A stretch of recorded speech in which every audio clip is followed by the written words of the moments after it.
السلام علیکم جی، کیا حال چال ہے آپ سب لوگوں کے؟ میں امید کرتی ہوں کہ آپ سب بالکل ٹھیک ہوں گے، خیریت سے ہوں گے۔ ناول ذوالکفل بائی نور بانو کی یہ تیسری قسط ہے، اور اگر آپ تیسری قسط تک پہنچ گئے ہیں اور آپ نے ابھی تک نہیں کیا چینل کو سبسکرائب تو فوراً سے کر لیں۔ علی جبران کے مینشن میں رونقوں کا بازار گرم تھا۔ نیو ایئر کی تقریب کا خاص اہتمام کیا گیا تھا۔ پبلک میں اپنی غم زدہ امیج کو برقرار رکھنے کے لیے گھر میں ہی قریبی دوست و احباب کو مدعو کیا، تاکہ عوام کو ایسا نہ لگے کہ علی جبران بیٹے کی موت کا غم بھول کر اپنے دوستوں کے ساتھ مزے کر رہے ہیں۔ ایسا کرنے سے ان کی پارٹی کو نقصان پہنچ سکتا تھا۔ لوگ ہاتھ میں گلاس لیے یہاں وہاں گھوم رہے تھے۔ ان کے چہروں کو دیکھ کر ہرگز نہیں لگتا تھا کہ اس گھر میں کچھ ماہ پہلے کسی کا انتقال ہوا ہے، سوائے ایک شخص کے، اور وہ تھیں داور کی ماں نیلوفر علی۔ ان کے چہرے پر اب پہلے جیسا روب اور ولولہ نہیں تھا۔ بے شک ایک ماں کے دل پر جوان بیٹی کی موت 100 چٹانوں بھاری گزرتی ہے، اور وہ بوجھ ان کی آنکھوں میں واضح دکھائی دے رہا تھا۔ وہ بادل نخواستہ ہی لوگوں سے ہنس مل رہی تھیں، کیونکہ شوہر کی فرما برداری ہمارے معاشرے میں خود کو منوانے کا ٹکٹ ہوتا ہے۔ اگر شوہر کی جنت حاصل کرنی تھی تو مجبوری میں بھی مسکرانا تھا۔ نیلوفر علی بھی اس وقت تقریب میں یہی کام کر رہی تھیں۔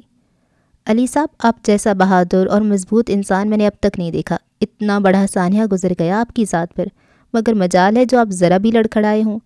ان کے کسی دوست نے گلاس میں موجود مایا حلق سے اتارتے ہوئے کہا، بس چودھری صاحب، یہ تو میرا ہی دل جانتا ہے کہ داور کی موت کو میں نے کس طرح برداشت کی ہے۔ اگر میرے کندھوں پر پارٹی کی ذمہ داریاں نہ ہوتیں تو شاید علی جبران اتنی مضبوطی کا مظاہرہ نہیں کر پاتا۔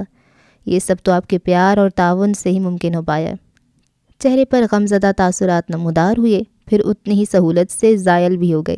واقعی ان سیاستدانوں سے بڑا اداکار کوئی نہیں ہو سکتا، اور علی جبران نے تو اپنے ایک انٹرویو میں یہ بھی کہا تھا کہ انہیں بچپن سے اداکاری کا کافی شوق رہا تھا۔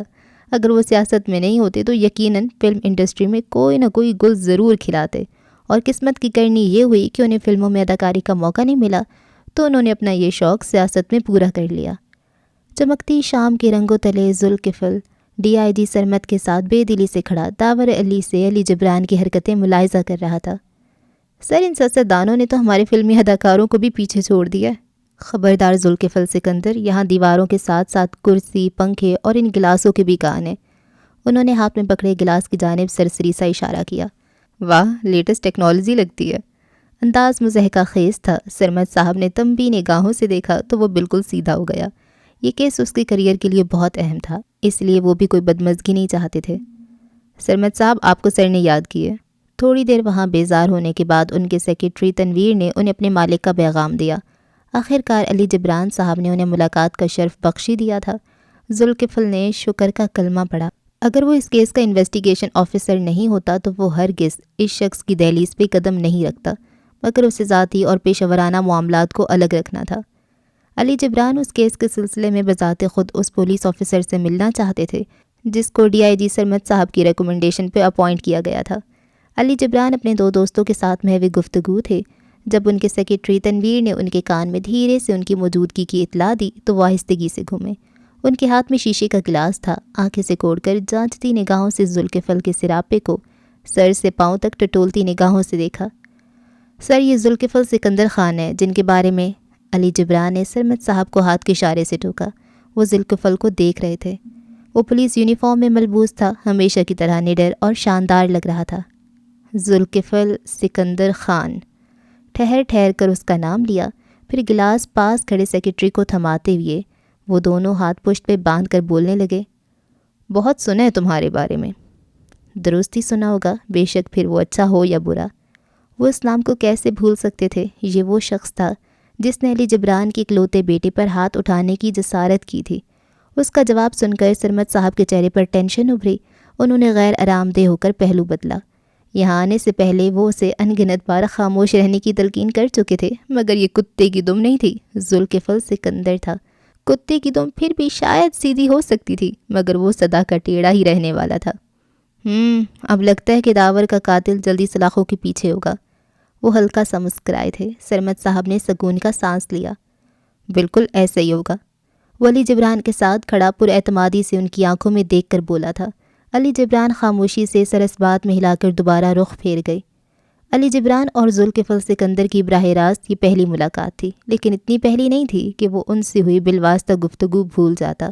اسے وہ دن آج بھی یاد تھا جب ذوالکفل نے سگنل توڑنے اور ایک آن ڈیوٹی آفیسر کو دھمکانے کے جرم میں داور علی کو گرفتار کیا تھا۔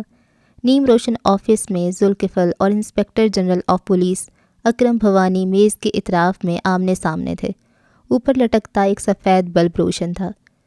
تمہیں معلوم ہے نا کہ داور ایک پاورفل سیاستدان کا بیٹا ہے، پھر اسے اریسٹ کر کے ہیرو بننے کی کیا ضرورت تھی؟ تمہاری وجہ سے میری نوکری خطرے میں پڑ گئی ہے۔ اس کی بھویں خفگی سے تن گئیں، اسے یہ بات سخت ناگوار گزری تھی۔ آپ اپنے عہدے اور مقام سے ناانصافی کر رہے ہیں سر، قانون سب کے لیے برابر ہوتا ہے۔ سادگی سے شانے اچکائے، اس کی نظریں سامنے دیوار پہ جمی تھیں، وہ انہیں دیکھ تک نہیں رہا تھا۔ مجھے مت سکھاؤ قانون کس کے لیے کتنا ہے، اس عہدے تک میں ہوا میں چل کر نہیں پہنچا، سمجھے؟ آئی جی پی اکرم بھوانی کا چہرہ سرخ ہو گیا۔ خیر، تم نے جو اتنا رائتا پھیلایا، اس کے باوجود بھی علی صاحب تمہیں معاف کرنے پہ راضی ہیں۔ بس تمہیں پریس کانفرنس میں یہ کہنا ہوگا کہ ایک چھوٹی سی غلط فہمی کی وجہ سے تم نے داور کو گرفتار کر لیا، اس کے بدلے میں تمہاری پروموشن کر دی جائے گی۔ چند لمحے خود کو ٹھنڈا کرنے بعد وہ تحمل کے گھونٹ پیتے ہوئے بولے، میں ایسا ہرگز نہیں کروں گا سر۔ تمہارا دماغ پھر گیا لڑکے، جو اپنے بہتر مستقبل کو اس طرح سے ٹھوکر مار رہے ہو؟ میرے بہتر مستقبل کا فیصلہ علی جبران کی بھیک میں دی ہوئی پروموشن نہیں، میں خود کروں گا۔ جرأت مندی سے وہ کہہ تو گیا تھا، مگر اکرم بھوانی کا چہرہ بالکل ہی سرخ پڑ گیا تھا، جبڑے بھینچ گئے تھے۔ اس سے پہلے کہ وہ کچھ کہتے، ٹیبل پہ رکھا فون زور زور سے بجنے لگا۔ انہوں نے خفگی سے ذوالکفل کے ٹھیٹ وجود پہ نگاہ ڈال کر فون کانوں سے لگایا۔ دوسری جانب علی جبران تھے۔ وہ فوراً ان کی تقریب میں کرسی سے کھڑے ہو گئے۔ ذوالکفل کے چہرے پر ہلکی طنزیہ سی مسکراہٹ نمودار ہوئی تھی۔ اوپر سے نیچے تک سب کرپٹ سالے۔ دل ہی دل میں افسوس اور غصے سے تبصرہ بھی کیا تھا۔ ذوالکفل، علی صاحب تمہارا جواب سننا چاہتے ہیں۔ ماؤتھ پیس پہ ہاتھ رکھتے ہوئے انہوں نے ایک بار پھر اسے تنبی نگاہوں سے دیکھا تھا، جیسے وہ اسے باور کروانا چاہتے تھے کہ مخالفت کرنے پر اس کی وردی بھی اتر سکتی ہے۔ میرے لیے میری وردی سے زیادہ اہم اس پہ لگے ستارے ہیں، جسے میں نے اپنے سینئرز اور پولیٹیشنز کے تلوے چاٹ کر نہیں، بلکہ اپنا خون دے کر کمائے ہیں۔ مجھے علی جبران صاحب کی پیشکش ہرگز قبول نہیں۔ ہنوز دیوار کو تکتے ہوئے وہ فراوانی سے بول گیا۔ ماتھے پر شکن تک نہیں ابھری تھی۔ شوق سے اکرم بھوانی کی رنگت متغیر ہو گئی تھی۔ یقیناً یہ جملے ٹیلی فون پہ موجود شخص نے بھی سن لیے تھے۔ کال منقطع ہو گئی۔ تم جیسا بے وقوف و بالوطن میں نے آج تک نہیں دیکھا ذوالکفل۔ اکرم بھوانی کو اب تک یقین نہیں آ رہا تھا۔ آپ کو یہ عہدہ اور ان سیاستدانوں کی غلامی مبارک ہو، مگر مجھ پہ غلامی کی ایک سانس بھی حرام ہے۔ بادل نخواستہ سلیوٹ مارتے ہوئے وہ تیزی سے باہر نکل گیا۔ ہینڈ سیٹ پکڑے وہ سیدھے کھڑے بے یقینے سے دروازے کو تکتے رہے، گویا برف کا مجسمہ ہو گئے تھے۔ اس قصے کو میڈیا والوں نے اتنا ہائی لائٹ کیا تھا کہ ذوالکفل راتوں رات سیلیبریٹی بن گیا تھا۔ لوگ اس کی دیدہ دلیری پر داد دے رہے تھے۔ وہیں علی جبران کی امیج کو اس واقعے کی وجہ سے کافی نقصان پہنچا تھا۔ نیوز چینلز پہ ان کی تربیت کو لے کر طرح طرح کی باتیں کی جا رہی تھیں۔ الیکشن کے وقت اس طرح کا واقعہ ہونا ان کے حق میں بہت برا ثابت ہو سکتا تھا، اور ایک بھی غلط قدم ان کی سالوں کی محنت پہ لمحوں میں پانی پھیر دیتا۔ کچھ مہینوں بعد ذوالکفل کا ٹرانسفر لاہور کروا دیا گیا تھا، جہاں اسے ایجوکیشن منسٹر کی سیکیورٹی پر تعینات کر دیا گیا۔ معاشرے کا المیہ ہے، یہ لوگ جھوٹوں کو حکمرانی کا تاج پہناتے ہیں اور سچوں کو انہی کرپٹ اور جھوٹے حکمرانوں کے پاؤں تلے روند دیتے ہیں۔ صدیق، ونڈرفل جاب۔ ریم اپنے آفس کی کرسی پہ بیٹھی ستائشی نظروں سے علی جبران کی نیو ایئر پارٹی کے مناظر اپنے لیپ ٹاپ سکرین پہ چمکتے دیکھ رہی تھی۔ ریلیوں میں خطاب کرتے ہوئے داور کا نام لے کر وکٹم کارڈ کھیلنے والے علی جبران کے چہرے پر دور دور تک کوئی غم یا شکن موجود نہیں تھا۔ وہ شراب کا گلاس پکڑے اپنے عزیزوں کے ساتھ ہنستے کھیلتے اور کافی خوش دکھائی دے رہے تھے۔ یہ فوٹیج دیکھتے ہوئے ریم بیگ کے چہرے پر پل بھر کے لیے طنزیہ سی مسکان ابھری تھی۔ میم، پتہ کرنے پر مجھے یہ بھی معلوم ہوا ہے کہ علی جبران اور ان کی بیوی کے درمیان تعلقات اچھے نہیں ہیں۔ صدیق نے چند صفحے ریم کے آگے رکھے، جن پر ایک نظر ڈالتے ہی ریم کے چہرے پر ایک بار پھر سے مسکراہٹ نے احاطہ کیا تھا۔ اگلے ہفتے علی جبران اور ان کی بیوی کا کپل انٹرویو ہونے والا ہے۔ پتہ کرو کہ ہوسٹ کون ہے، چاہے کچھ بھی ہو جائے ہمیں یہ موقع ہاتھ سے جانے نہیں دینا ہے۔ وہ رکی۔ سوچو، یہ فوٹیج لائیو انٹرویو کے دوران منظر عام پر آئے گی تو علی جبران کو سنبھلنے کا موقع تک نہیں ملے گا۔ عوام کے سامنے ان کی امیج کی دھجیاں اڑ جائیں گی، اور اس طرح ڈیڈ کی پوزیشن عوام کے سامنے اور کلیئر ہو جائے گی، جس سے ان کا ووٹ بینک اور بھی مضبوط ہو جائے گا۔ اس نے پرجوشی سے کہا تو صدیق تیزی سے بولا، ڈونٹ وری میم، میں نے پہلے ہی ہوسٹ کا پتہ لگا لیا، آپ بے فکر ہو جائیں۔ ریم کی آنکھوں میں ایک بار پھر سے ستائش ابھری تھی۔ ذوالکفل اپنی اسٹڈی روم میں اسٹینڈ پہ لگے بڑے سے بورڈ کے سامنے اپنے کسرتی بازوؤں کو سینے پہ لپیٹے کھڑا تھا۔ بلو جینس پہ بھورے رنگ کی وی شیپ گلے والی ٹی شرٹ پہن رکھی تھی۔ بورڈ کے بیچوں بیچ داور کی تصویر چسپاں تھی، جس کے ارد گرد 3 سے 4 اور لوگ تھے جن کی تصویریں وہاں نام کے ساتھ موجود تھیں۔ یہ وہ لوگ تھے جن کا داور سے اچھا اور برا تعلق تھا۔ اس نے بولڈ مارکر سے سب سے پہلے عرفات بیگ کی تصویر پہ سرکل بنایا، پلٹ کر ٹیبل تک آیا جہاں چند فائلز بکھری ہوئی تھیں۔ جھک کر کچھ فائلز کو جگہ سے ہلائیں تو نیچے سے عرفات بیگ کی فائل اوپر آ گئی۔ عرفات بیگ 24 سال کا خوش عقل لڑکا، پولیٹیشین شاہ نواز بیگ کا اکلوتا بیٹا تھا۔ صفحے پہ چند لائنز ہائی لائٹ کی، پھر پلٹ کر دوبارہ بورڈ کے سامنے آ کر کھڑا ہو گیا۔ جو اپنی ستیلی بہن کی غیر معمولی صلاحیتوں کی وجہ سے کبھی بھی منظر عام پر نہ آ سکا، عرفات کی تصویر کو بغور دیکھتے ہوئے اس کے ماتھے پر بل مزید گہرے ہوئے۔ وہ جتنا سیدھا اور خوش اخلاق خود کو دکھاتا تھا، اتنا سیدھا اور خوش اخلاق وہ تھا نہیں۔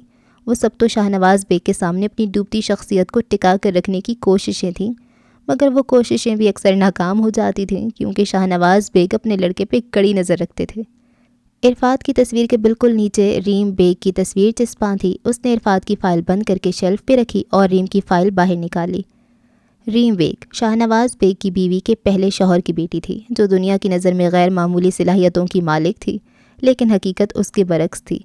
ریم بیگ ان غیر معمولی صلاحیتوں کے ساتھ پیدا نہیں ہوئی تھی۔ عرفات کی طرح وہ بھی ایک ایوریج اسٹوڈنٹ ہی تھی۔ اس کے گریڈز اتنے اچھے نہیں تھے۔ وہ پڑھائی میں اپنے ستیلے بھائی کی طرح کمزور تھی، مگر ایک فرق تھا دونوں میں۔ ریم بیگ عرفات سے تھوڑی زیادہ چالاک تھی۔ اس نے اپنی عقل اور ستیلے باپ کے پیسوں کا استعمال کر کے یہ صلاحیتیں خریدی تھیں۔ اس کا بریلینٹ اکیڈمک ریکارڈ اور اچیومنٹس سب دھوکہ تھیں، یہاں تک کہ وہ مائکروسافٹ کی انٹرنشپ بھی دکھاوا تھی۔ وہ ای میل جو اسے مائکروسافٹ کی جانب سے موصول ہوئی تھی وہ فرضی تھی۔ وہ تمام سرٹیفکیٹس، میڈلز سب جھوٹ تھا۔ وہ تو رشوت کے دم پہ اپنی گریڈز بڑھاتی تھی۔ ریم کے بالکل ساتھ سارا بیگ کی تصویر موجود تھی۔ ذوالکفل نے آنکھیں سکوڑ کے ان کی تصویر کو دیکھا۔ اس نے فوراً سارا بیگ کی فائل اٹھا کر نظروں کے سامنے کی اور بنا رکے صفحات پلٹتا گیا۔ یہ کہانی کا کون سا کردار تھا جس کا ریکارڈ بالکل صاف ستھرا تھا؟ اس نے پوری فائل پڑھنے کے بعد نظریں ایک بار پھر سامنے بورڈ پر گئیں۔ ان تمام تصویروں کو باری باری دیکھا۔ اس کیس سے بہت سی اہم شخصیات جڑی تھیں اور ہر شخص کا دوہرا کردار تھا۔ اس کیس سے زیادہ اس کیس سے جڑے لوگ مشکل تھے۔ یہ وہ ڈوریاں تھیں جو آپس میں ہی اتنی الجھی ہوئی تھیں کہ ایک ڈور ہلانے پہ گتھی سلجھنے کی بجائے مزید الجھ سکتی تھی۔ ذوالکفل نے ان کی فائل بھی بند کر کے شیلف پہ رکھ دی۔ کالونی کے گھر کے ٹی وی لاؤنج میں بالکل خاموشی تھی۔ جانان لاؤنج کے سنگل صوفے پہ دونوں پاؤں سمیٹ کر بیٹھی تھی۔ گود میں لیپ ٹاپ کھلا ہوا تھا، انگلیاں کی پیڈ پہ متحرک تھیں۔ اسکرین پہ بہت سے ہندسے چمک رہے تھے۔ چند کیز دبائیں، پاس ورڈ ڈالا۔ اسکرین پہ سرخ نشان کے ساتھ رونگ پاس ورڈ کا پیغام ابھرا۔ جہنان زچ ہوئی۔ پھر سے چند کیز دبائیں، دوسرا پاس ورڈ ڈالا اور اس بار اسکرین پہ سبز رنگ لہرایا۔ اس کے چہرے پر تسلی بخش مسکراہٹ نمودار ہوئی تھی۔ 4 گھنٹے کی انتھک کوششوں کے بعد وہ لیپ ٹاپ لاگ ان ہو گیا تھا۔ لاؤنج سے نکل کر اندر کمرے میں آؤ تو زرمینہ اپنی الماری کے پٹ کھولے کھڑی تھی۔ بالوں کا جوڑا بنا رکھا تھا۔ سیاہ بالوں میں اب ہلکی ہلکی چاندی نظر آنے لگی تھی۔ بستر پہ کپڑے بکھرے ہوئے تھے جنہیں وہ ایک ایک کر کے تہہ کرتی جا رہی تھی۔ الماری میں کپڑے جمانے کے بعد انہوں نے سب سے اوپر والے خانے میں ہاتھ ڈالا۔ کپڑوں کے ساتھ پرانی تصویروں سے بھرا ڈبہ بھی لڑک کر زمین پہ گر گیا۔ اچک کر کپڑوں کو نکالتے ہوئے انہوں نے گردن جھکا کر دیکھا۔ تصویریں زمین پہ بکھر گئی تھیں۔ وہ لمحے بھر کے لیے ساکن ہوئی۔ کمرے کا دروازہ پورا کھلا ہوا تھا۔ جانان لاؤنج کے سنگل صوفے پہ بیٹھی نظر آئی۔ اس کے کمرے کی جانب پشت تھی۔ انہوں نے آہستگی سے کمرے کا دروازہ بند کر دیا۔ پنجوں کے بل جھک کر ڈبہ سیدھا کیا تو اندر سے چند مزید تصویریں پھسل کر باہر آ گئیں۔ وہ ایک ایک کر کے تصویروں کو دیکھتیں یا حیثیت سے ڈبے میں واپس ڈال رہی تھیں۔ بلیک اینڈ وائٹ تصویروں میں مسکراتے چہرے اب حقیقت میں کہیں کھو گئے تھے۔ کچھ دھندلی یادیں ماضی کی ٹوٹی ہوئی کھڑکی سے اندر جھانکنے لگیں۔ جو انسان دل میں ہوتا ہے وہ ہاتھوں کی لکیروں میں کیوں نہیں ہوتا؟ زرمینہ اپنے کمرے میں کھڑکی سے لگ کر کھڑی آسمان کو یاسیت سے تکتے ہوئے بڑبڑائیں۔ شاید تم نے ہاتھ ڈیٹول سے دھو لیے ہوں گے، اس لیے جراثیم کے ساتھ ساتھ تمہاری پسند کا انسان بھی دھل گیا۔ سارا کی مضحکہ خیز جملے پر وہ ٹھٹک کر پلٹی تھی۔ مایوں کے پیلے لباس میں سارا کا لال کندہاری چہرہ چمک رہا تھا۔ آپ اندر کیوں آ گئیں؟ آج سارا کی مایوں کی تقریب تھی۔ ہال میں سارے کزنز اور رشتہ دار جمع تھے۔ میں نے سوچا تھوڑی دیر کمر سیدھی کر لوں، دوپہر سے بیٹھ کر میری ہڈیاں اکڑ گئی ہیں۔ وہ بستر کے سرہانے تکیہ برابر کرتی آرام سے دونوں پاؤں چڑھا کر بیٹھ گئی۔ زرمینہ نے سارہ کے سجے دھجے وجود کو دیکھا۔ وہ واقعی حسین لگ رہی تھی۔ اس کے مقابلے زرمینہ اتنی خوبصورت نہیں تھی، مگر نین نقش اس کے بھی جاذب نظر تھے۔ ویسے ہی تم لیلا کی طرح کھڑکی سے لگ کر کس مجنوں سے بچھڑنے کا سوگ منا رہی ہو؟ سارہ نے شک بھری نگاہ اس پہ ڈالی۔ اب وہ اپنی بہن کو کیا بتاتی کہ وہ جس کے بچھڑنے کا غم منا رہی ہے وہ کوئی اور نہیں، اسی کا ہونے والا شوہر ہے۔ میں کیوں کسی کے بچھڑنے کا سوگ منانے لگی؟ زرمینہ نے لاپرواہی کا مظاہرہ کرتے ہوئے خفگی سے سر جھٹکا، مگر حقیقت تو اس کے برعکس تھی جو اب زرمینہ سے چھپائے نہیں چھپ رہی تھی۔ سہیل سے زرمینہ کی ملاقات پہلی بار ان کے گھر پہ ہی ہوئی تھی، جب محمود سبزواری نے پہلی بار انہیں اپنے گھر چائے پہ مدعو کیا تھا۔ سہیل عباس جس سرکاری دفتر میں بطور کلرک کام کرتے تھے، محمود سبزواری اس دفتر میں 18 گریڈ کے آفیسر تھے۔ سہیل عباس ایک ایماندار انسان تھے اور محمود سبزواری انہیں خاصا پسند بھی کرتے تھے، اس لیے اکثر انہیں شام کی چائے پہ اپنے گھر بلا لیا کرتے یا کبھی خود ان کے گھر چلے جاتے۔ زرمینہ کے دل میں پہلی نظر میں ہی سہیل کے لیے پسندیدگی کا احساس پیدا ہو گیا تھا، اور جیسے جیسے وقت گزرا یہ پسندیدگی بڑھتی چلی گئی۔ دوسری جانب سہیل کی نظروں میں بھی زرمینہ کے لیے نرم سے جذبات تھے، کیونکہ زرمینہ میں وہ ساری خوبیاں تھیں جو وہ اپنی عمر بھر کے ساتھی میں دیکھتے تھے۔ وہ سگھڑ، کم گو اور سادہ سی لڑکی تھی، اور ان کی یہ سادگی انہیں بہت پسند تھی۔ سارہ سے بھی ان کی 1-2 دفعہ ملاقات ہو چکی تھی، لیکن سارہ زرمینہ سے بالکل الٹ تھیں۔ وہ ماڈرن، منہ پھٹ اور بہت چنچل تھیں۔ سہیل ایک بہت اچھے انسان تھے جو ایماندار ہونے کے ساتھ ساتھ خوش شکل اور اپنی ماں کے اکلوتے بیٹے بھی تھے۔ باپ کے مرنے کے بعد گھر کی تمام ذمہ داریاں بھی اٹھا رکھی تھیں۔ وہ دن بھر دفتر میں کام کرتے، پھر شام میں محلے کے بچوں کو ٹیوشن بھی پڑھاتے۔ محمود سبزواری کو سہیل کی فرما برداری، ایمانداری اور اخلاق نے اپنا گرویدہ بنا لیا۔ وہ ہمیشہ سے انہیں اپنے داماد کے روپ میں دیکھنا چاہتے تھے، اس لیے خود ہی ان کی اماں سے اپنی بڑی بیٹی سارہ کے رشتے کی بات چھیڑ دی۔ سہیل کی اماں ایک سلجھی ہوئی اور سیدھی سی خاتون تھیں۔ ان کے بیٹے کا رشتہ اتنے اچھے خاندان کی بیٹی سے جڑنا ان کے لیے فخر کی بات تھی۔ انہیں بھلا کیا اعتراض ہو سکتا تھا، اس لیے انہوں نے بنا اعتراض کیے اس رشتے کے لیے حامی بھر دی۔ دوسری جانب سہیل عباس کو جب اس رشتے کا پتہ چلا تو وہ خجالت کے مارے اس رشتے کی تردید تک نہ کر سکے۔ وہ محمود سبزواری کا بہت احترام کرتے تھے۔ مشکل وقت میں جب ان کے اپنوں نے بھی ان سے منہ موڑ لیا تھا، ایسے حالات میں صرف ایک وہی انسان تھے جس نے سہیل کی بہت مدد کی تھی۔ ایسے شخص کے فیصلے پر وہ کیسے اعتراض کر سکتے تھے؟ محمود سبزواری سخت باپ نہیں تھے، لیکن گھر میں کبھی کسی نے ان کے فیصلوں پر اعتراض ظاہر نہیں کیا تھا۔ اس فیصلے سے طیبہ سبزواری بھی بہت خوش تھیں۔ سارہ جیسی انسان کے لیے سہیل سے بہتر انتخاب نہیں ہو سکتا تھا۔ سارہ یہ شادی نہیں کرنا چاہتی تھی، مگر انکار کی کوئی معقول وجہ بھی نہیں تھی۔ سہیل اکلوتا تھا، خوش شکل، ایماندار اور اچھا انسان تھا، اور سب سے بڑھ کر یہ رشتہ محمود سبزواری کو پسند تھا۔ اس لیے سارہ نے باپ کے احترام کے آگے سر تسلیم خم کر دیا۔ اس طرح زرمینہ اور سہیل عباس کی خاموش محبت نے خاموشی سے ہی دم توڑ دیا۔ دل کی بات دل میں ہی دفن ہو گئی۔ جس روز محمود ولا سے سارہ کی ڈولی اٹھی تھی، اس رات زرمینہ سبزواری کی خواہشوں کا بھی جنازہ اٹھ گیا تھا۔ زرمینہ نے بھیگی پلکیں اٹھا کر کمرے کی کھڑکی سے باہر دیکھا۔ ماضی نظر چرا کر بھاگ چکا تھا۔ کڑکتی دھوپ بھی نرم پڑ چکی تھی۔ انہوں نے تصاویر کا ڈبہ بند کر کے دوبارہ الماری میں رکھ دیا۔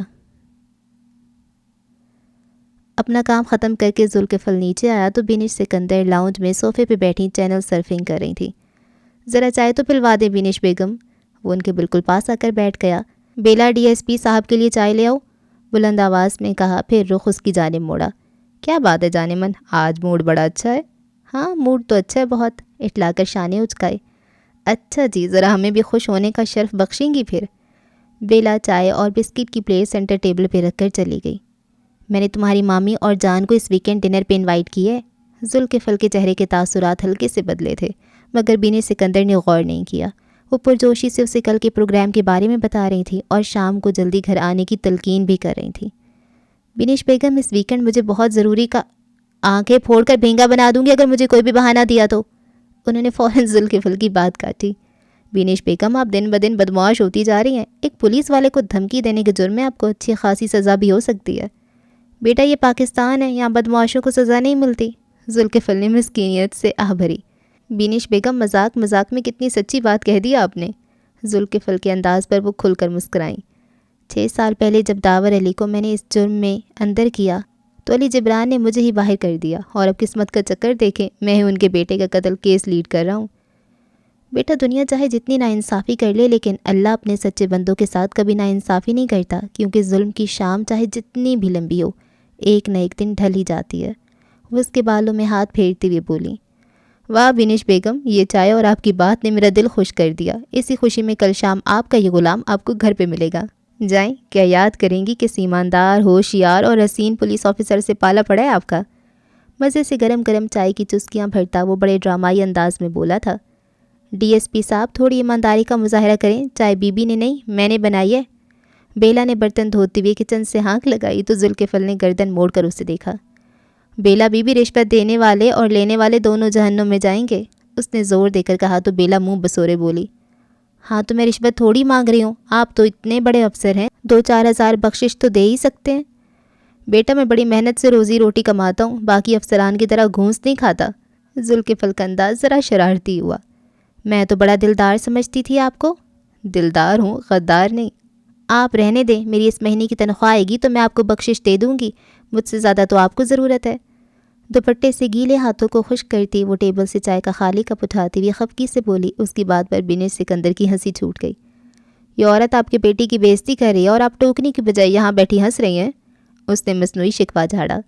دیکھو تمہاری لڑائی ہے، تم جانو۔ وہ خود کو لا تعلق ظاہر کرتی ٹی وی دیکھنے لگی۔ ٹھیک ہے پھر اس گھر میں بیلا رہے گی یا پھر میں رہوں گا؟ وہ اسپاٹ چہرہ بنا کر بازو سینے پہ لپیٹتے ہوئے بولا۔ ڈی ایس پی صاحب، پھر آپ اپنے لیے کوئی دوسری جگہ تلاش کر لیں، کیونکہ میں تو کہیں نہیں جانے والی۔ کچن سے ایک بار پھر سے آواز آئی تھی۔ ذوالفقار نے حیرت سے کچن میں کام کرتی بیلا اور پھر اپنی ماں کو دیکھا۔ بینش سکندر کا قہقہ بے قابو ہو رہا تھا۔ قسم سے اللہ نے 2 پاگل عورتوں کے بیچ پھنسا دیا مجھے۔ وہ پلیٹ سے بسکٹ اٹھاتا باہر کے دروازے کی طرف پڑا۔ اپنا سامان تو ساتھ لیتے جاؤ بیٹا، بینش نے پیچھے سے ذوالفقار کو آواز لگا کر چھیڑا۔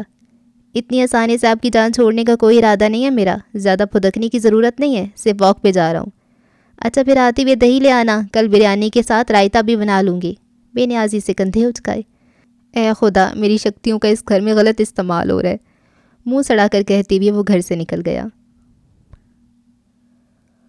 وہ دیر شام تک لاؤنج میں اپنے لیپ ٹاپ پہ سر کھپانے کے بعد چیزیں سمیٹ کر اپنے کمرے میں آ گئی۔ مغرب کی اذان ہو چکی تھی اور کمرے میں بالکل اندھیرا تھا، بس کھڑکی سے آتی اسٹریٹ لائٹ کی زرد روشنی میں اسٹڈی ٹیبل دکھائی دیتی تھی جس پہ کھڑکی کی گرل کا عکس بن رہا تھا۔ اس نے لیپ ٹاپ پر باقی چیزیں اپنے بیڈ پہ رکھیں اور کھڑکی کے پاس آ گئی۔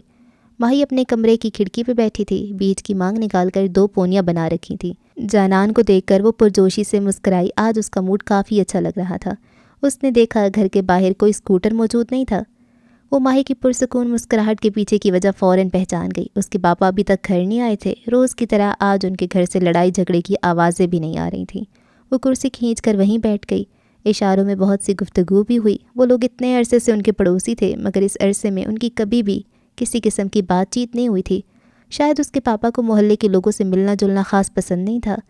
ایک دفعہ کا ذکر ہے جب یونیورسٹی جاتے ہوئے اس کا سامنا ماہی کی امی سے ہوا تھا۔ وہ باہر دروازے پہ کھڑی ماہی کی اسکول وین کا انتظار کر رہی تھی۔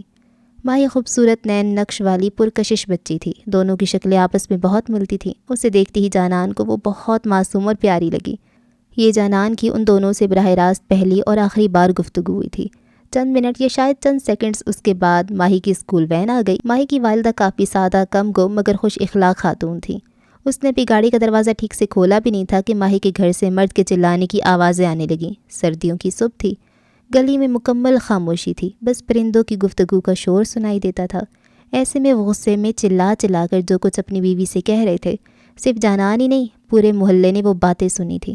وہ خاموشی سے گاڑی میں بیٹھی۔ چند سیکنڈز بعد انجن سٹارٹ ہونے کی آواز آئی تھی۔ وہ ہنوز لڑ رہے تھے۔ چپ کر بد کردار عورت!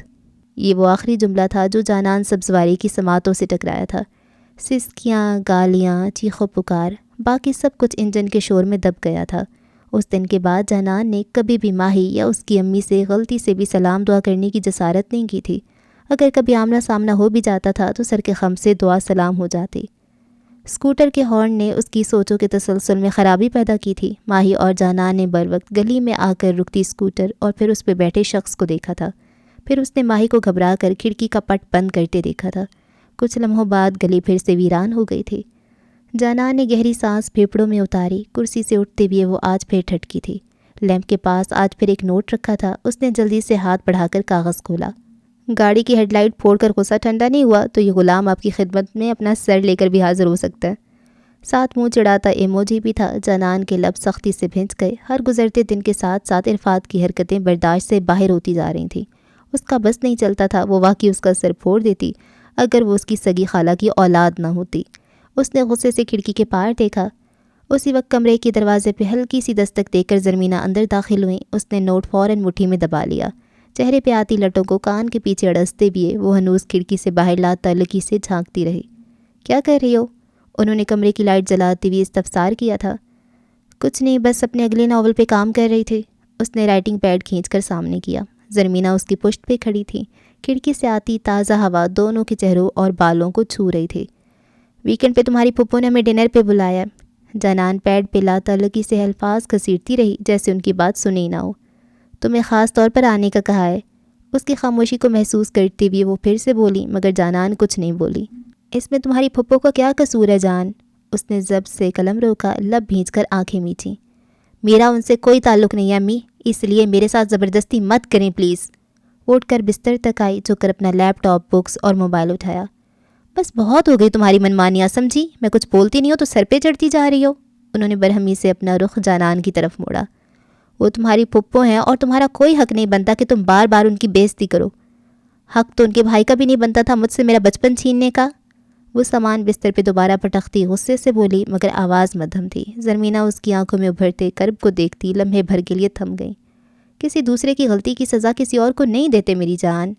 انہوں نے تڑپ کر اس گلاب چہرے کو اپنی ممتا سے سہلایا۔ یہ بات آپ نے اپنے شوہر کو کیوں نہیں سمجھائی امی؟ یہ سوال نہیں تھا، یہ خنجر تھا جو اس نے زرمینہ سبزواری کے سینے میں اتارا تھا۔ وہ کیوں آپ کا غصہ مجھ پہ نکالتے تھے؟ میں تو ان کا خون تھی نا، ان کی بیٹی۔ کوئی باپ اپنی بیٹی کے لیے اتنا بے رحم ثابت کیسے ہو سکتا ہے؟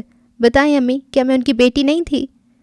زرمینہ سبزواری کی دنیا میں تاریکی سی چھا گئی۔ اپنی بیٹی کی شکوہ کن آنکھوں میں انہیں اپنا وجود مجرم نظر آ رہا تھا۔ وہ ٹھیک کہہ رہی تھی۔ اجلال نے بچپن میں اس کے ساتھ جو رویہ رکھا، وہ اس رویے کی حقدار تو ہرگز بھی نہیں تھی۔ اجلال خان بھی تو زرمینہ کا غصہ جانان پہ اتارتے آئے تھے۔ وہ شکوہ کس منہ سے کرتی؟ جنان تو وہی کر رہی تھی جو اس نے اپنے بڑوں کو کرتے دیکھا تھا۔ وہ نڈھال سی سر جھکائے وہیں بستر پہ بیٹھ گئی۔ وہ دوسرے لوگوں کی طرح مضبوط نہیں تھی۔ وہ پلک جھپک کر اپنی میموری کو مٹانے کی صلاحیت بھی نہیں رکھتی تھی۔ جانان سبزواری میں بہت سی غیر معمولی صلاحیتیں تھیں، مگر ہر کسی میں کوئی نہ کوئی کمی تو لازمی ہوتی ہے۔ جانان کی کمی اس کا حافظہ تھی۔ جانان لوگ، ان کے رویے اور ان کی تلخ باتیں بھلانے کی دلیری نہیں رکھتی تھی۔ قدرت نے اسے موو آن کرنے کی صلاحیت سے محروم رکھا تھا۔ میرا بس چلتا تو میں کوسوں کا ذاکر رنگ تمہارے نصیب میں ڈال دیتی جانان۔ زرمینہ نے نمکین پانی میں ڈوبی نگاہوں کو نہیں اٹھایا، بس خاموشی سے اس کے چہرے کو اپنے ساتھ لگایا اور نرمی سے اس کے بالوں کو سہلانے لگی۔ اللہ سب سے زیادہ انصاف کرنے والا ہے امی، اور وہ ان والدین کو سزا دے گا جو اپنے بچوں کے ساتھ زیادتی کر دیتے ہیں۔ جو بھی دوسروں کے ساتھ ناانصافی کرے گا وہ ذلیل و خوار ہوگا۔ انہیں میری بد دعا لگے گی، کیونکہ انہوں نے میرے ساتھ بہت زیادتیاں کی ہیں۔ زرمینہ کی گرفت کمزور ہو گئی۔ جو شخص اس دنیا میں موجود نہیں اس کے بارے میں غلط گمان نہیں رکھتے، وہ بے بسی سے بولیں۔ وہ موجود نہیں، مگر ان کے دیے گئے تمام زخم میرے وجود پر آج بھی موجود ہیں۔ زرمینہ کی نظر بے ساختہ اس کی پیشانی تک گئی جہاں کٹ کا گہرا نشان تھا۔ انہوں نے خاموشی سے جانان کو خود سے دور کیا اور بنا کچھ کہے کمرے سے چلی گئیں۔ رات کے اندھیرے پن میں جانان کی سسکیوں نے مایوسی بڑھا دی تھی۔ نیشنل اسٹیڈیم روڈ پہ وہ سیاہ ٹراؤزر کی جیب میں دونوں ہاتھ مقید کیے جلدی جلدی چلتا جا رہا تھا۔ ماتھے کے گیلے بال اور چہرے پہ نمی تھی۔ رات کے تقریباً 11 بج رہے تھے۔ سڑک پر اس وقت چند گاڑیوں کے سوا کوئی بھی پیدل چلتا نظر نہیں آ رہا تھا۔ بحریہ یونیورسٹی کے سامنے سے گزرتے ہوئے اس نے دیکھا آگے پیڈسٹرین کی طرف سے ایک برقع پوش لڑکی جلدی جلدی تقریباً بھاگتے ہوئے اس کی سمت آ رہی ہے۔ پیچھے بائک پر 2 لڑکے اسے پیچھے سے بار بار آوازیں لگا کر پریشان کر رہے تھے۔ یونیورسٹی کی بیرونی لائٹس روشن تھیں، جس وجہ سے اس اندھیر سڑک پر وہ اسے دور سے چلتا ہوا نظر آ گیا تھا۔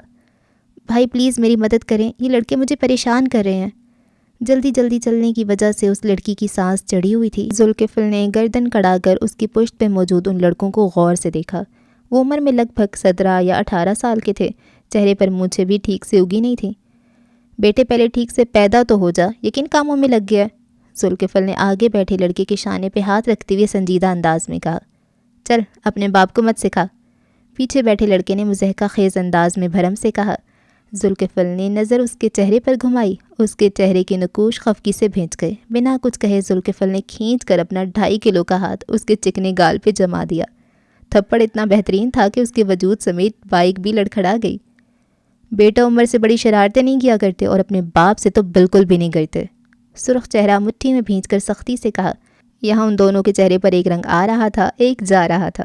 اس کے تاثرات دیکھ کر ذوالفقار کو اندازہ ہو گیا تھا کہ مقابل کو اس کی بات سمجھ میں آ گئی ہے۔ وہ برقع پوش لڑکی ذوالفقار کے ساتھ کھڑی تھی۔ یہ منظر دیکھ کر اس کے ہونٹ کے کناروں پر سلوٹیں ابھریں۔ سوری انکل، آئندہ نہیں ہوگا، دونوں نے بر وقت لڑکھڑاتی ہوئی کہا۔ تھپڑ ایک کو پڑا تھا مگر 14 تبک روشن دونوں کے ہو گئے تھے۔ میرے ہاتھوں ضائع ہونے کا ارادہ ہے؟ انکل کس کو بول رہا ہے؟ Sorry sir.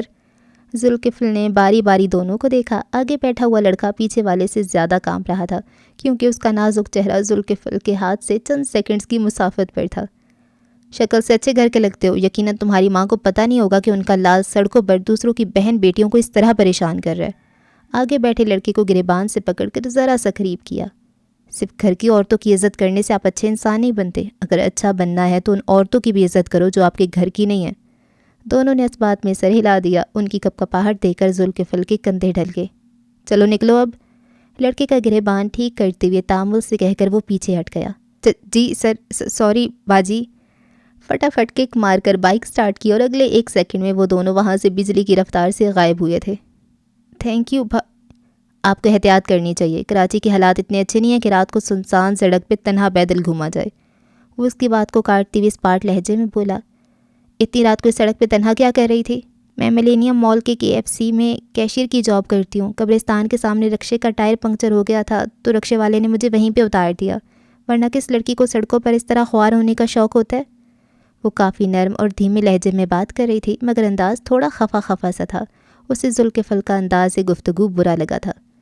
معذرت، مجھے آپ سے اس طرح بات نہیں کرنی چاہیے تھی۔ ذوالفقار کے دل کو ندامت نے آ گھیرا۔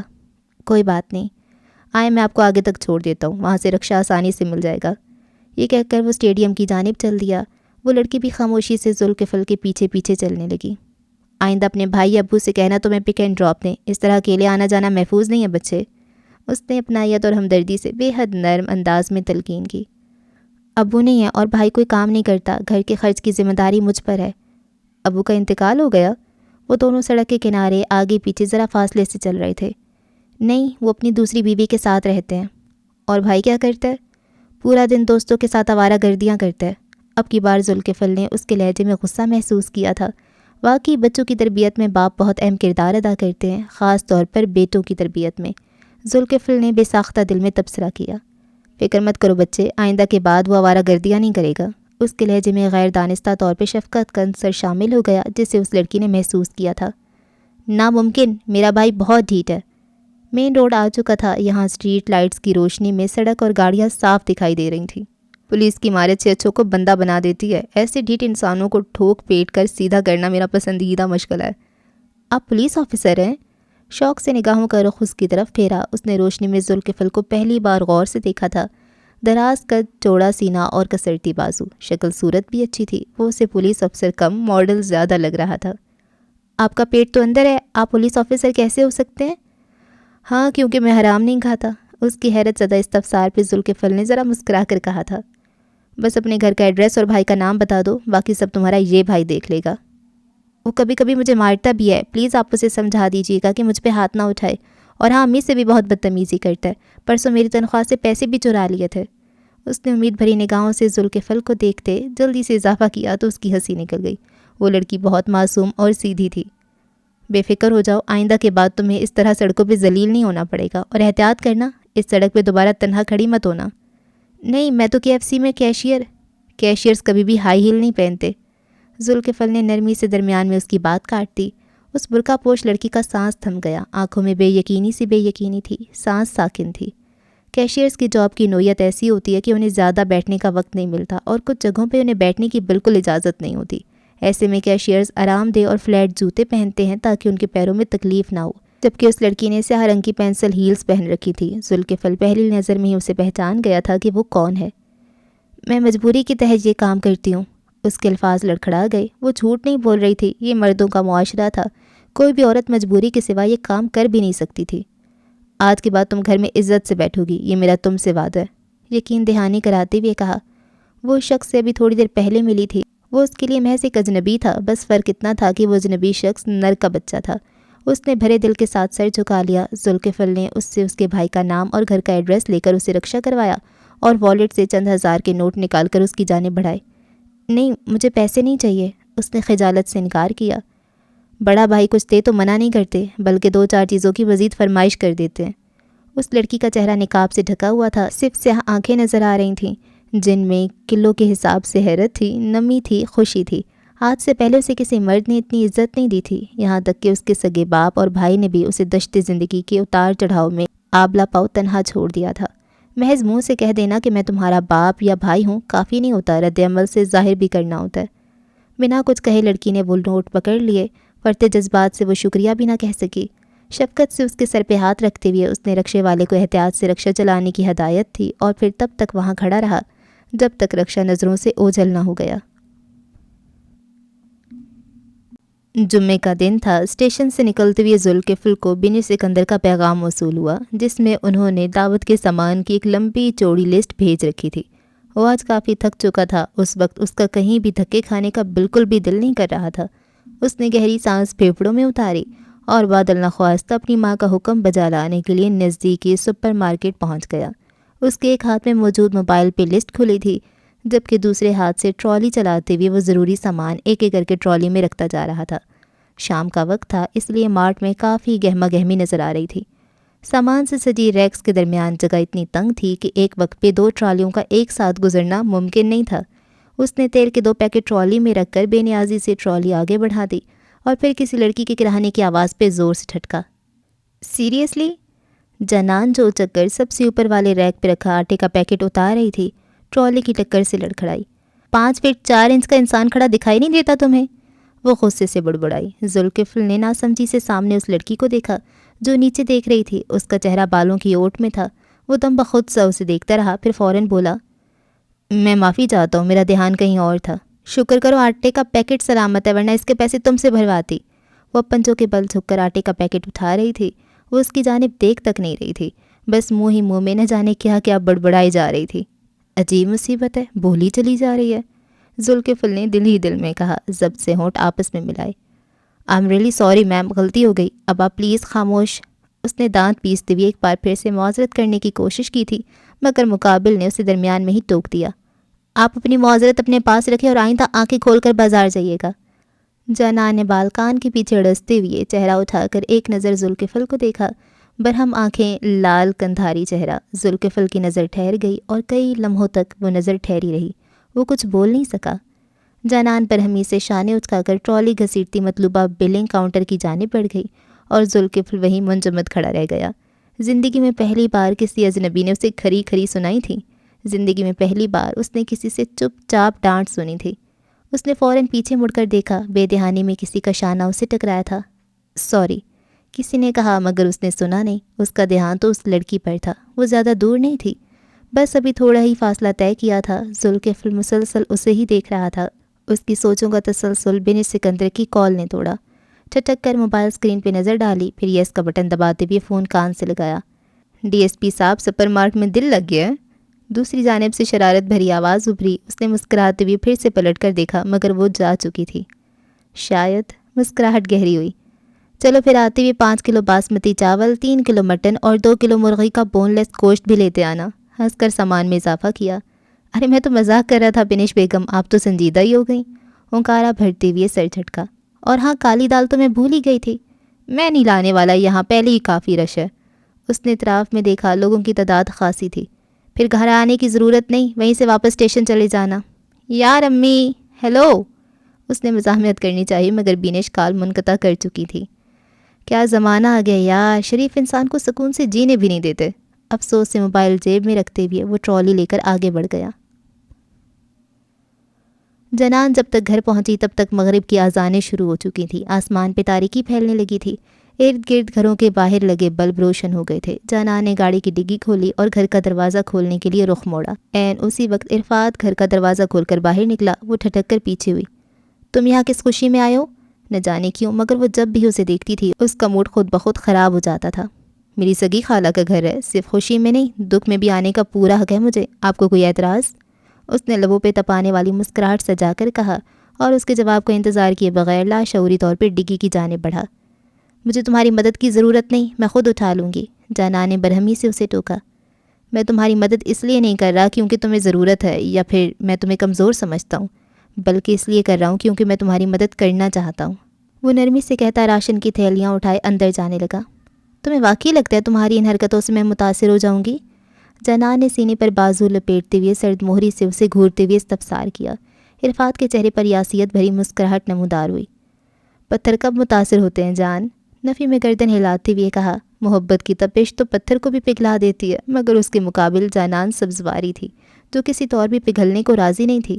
تمہاری پرابلم کیا ہے ہاں؟ تم میرا پیچھا کیوں نہیں چھوڑ دیتے؟ اس کے جواب نے اسے زج کیا تھا۔ تم سے دستبردار ہونا میرے بس میں نہیں ہے۔ وہ اپنی بے بسی پہ ہنسا۔ اس کے انداز میں کچھ تھا جس نے جانان کو خاموش رہنے پہ مجبور کر دیا تھا۔ شاید وہ بے بسی تھی، عرفات بے کی بے بسی، جو ہر بار جانان کے لبوں پہ کفر ڈال دیتی تھی۔ عرفات مزید کچھ بھی کہے بغیر اس کی برابر سے نکل کر گھر کے اندر چلا گیا۔ وہ اسے سخت ناپسند کرتی تھی۔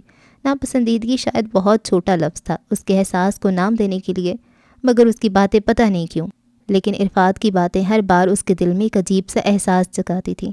وہ اس احساس کو پہچاننے سے قاصر تھی، مگر وہ اتنا ضرور جانتی تھی کہ وہ احساس کچھ بھی تھا مگر محبت کا نہیں تھا۔ جانان سبزواری عرفات بے کے لیے کبھی کوئی ایسا جذبہ محسوس نہیں کر سکتی تھی، یہ ناممکن تھا۔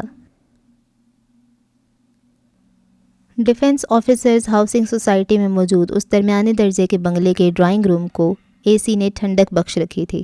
بینی سکندر اور زرمینہ سبزواری ایک ہی صوفے پر ساتھ ساتھ بیٹھی تھی۔ جان آج بھی نہیں آئی بھابھی؟ وہ مایوس ہوئی تھی۔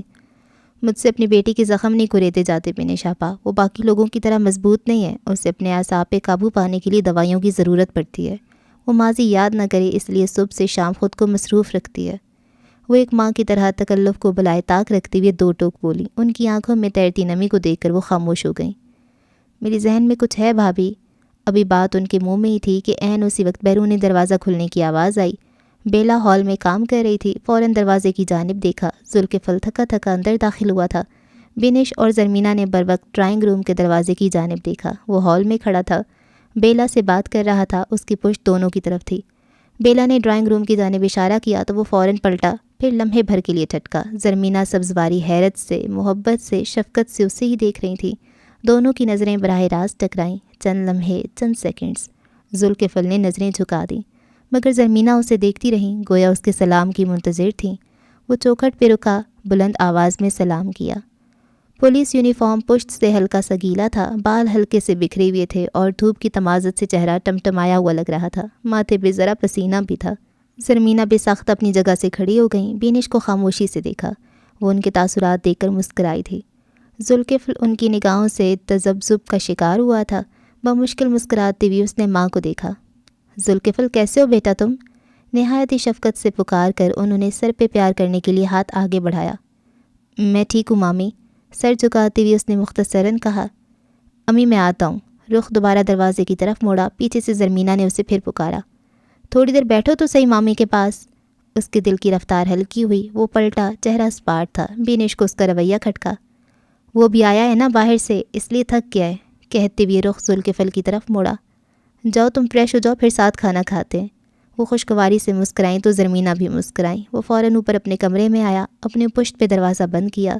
وہ سارے مناظر آنکھوں کے سامنے چلنے لگے۔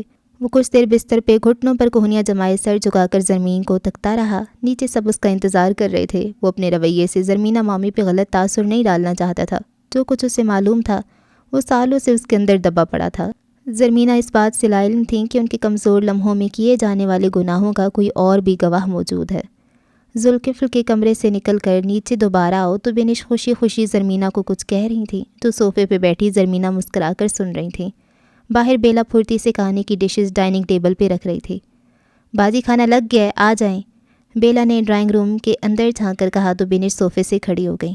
آئیں بھابھی کھانا کھاتے ہیں۔ ویسے تو میں نے جان کے لیے خاص طور پر بریانی بنوائی تھی، مجھے یاد ہے اسے بریانی کتنی پسند ہے۔ آگے پیچھے چلتے وہ دونوں لاؤنج میں آئے۔ ذوالکفل اپنی قمیض کی آستین موڑ کر اوپر کرتا سیڑھیاں اتر رہا تھا۔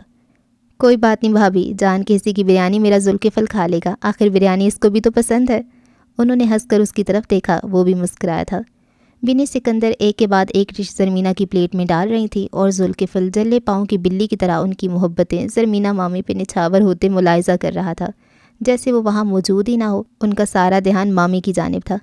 یہ عورت بے وفا ہے، اپنی بھابھی سے ملتے ہی اپنے سگے بچے کو بھول گئیں۔ بریانی پہ رائتا ڈال کر اس نے کنکھیوں سے بن سکندر کو دیکھا، جنہوں نے اب تک ایک بھی ڈش ذوالکفل کو آفر نہیں کی تھی۔ غجب بیزتی ہے، اس نے چمچہ منہ میں رکھ کر ایک اور تبصرہ کیا۔